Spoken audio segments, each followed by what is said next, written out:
সংহতি দিবস পালন করার কোনো অধিকার নেই তৃণমূলের।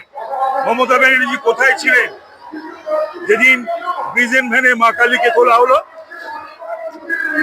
তিনি নাকি মা কালীর সাজিকা বলেন নিজেকে।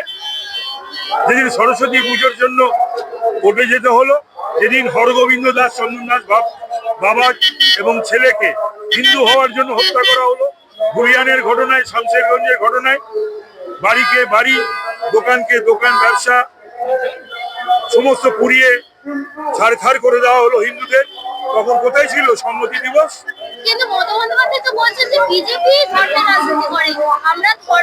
ধর্মের রাজনীতি মমতা ব্যানার্জি সবসময় করেন, যার জন্য তিনি মুসলমানদের পরবে রেড রোডে গিয়ে হিন্দু ধর্ম গন্ধা ধর্ম বলেছিলেন এবং তাতে আপামর হিন্দু বাংলার এবং ভারতবর্ষের অত্যন্ত আহত হয়েছিলেন, দুঃখ পেয়েছিলেন। এমনকি আমি জানি যে মমতা বন্দ্যোপাধ্যায়কে সমর্থন করতেন, ভোট দিয়েছেন, তার মিছিলে হেঁটেছেন সেই সকল বহু মানুষ, তারা পর্যন্ত আমাকে বলেছে যে একই কথা বললেন।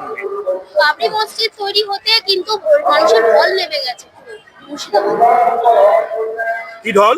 মানুষের ঢল, মানুষের জনসমুদ্র। কোন জনসমুদ্র? কোন জনসমুদ্র বলো? সংখ্যালঘু সম্প্রদায়। না, সেটা বুঝবে সরকার, প্রশাসন, মমতা ব্যানার্জি বুঝবে সেটা। আর আজকে আমাদের এই মিছিলেও কি ঢল নেমেছিল সেটাও মানুষ দেখলো শৌর্য দিবসে। এই শৌর্য, হিন্দু শৌর্য প্রতিদিন যেন বৃদ্ধি পায়।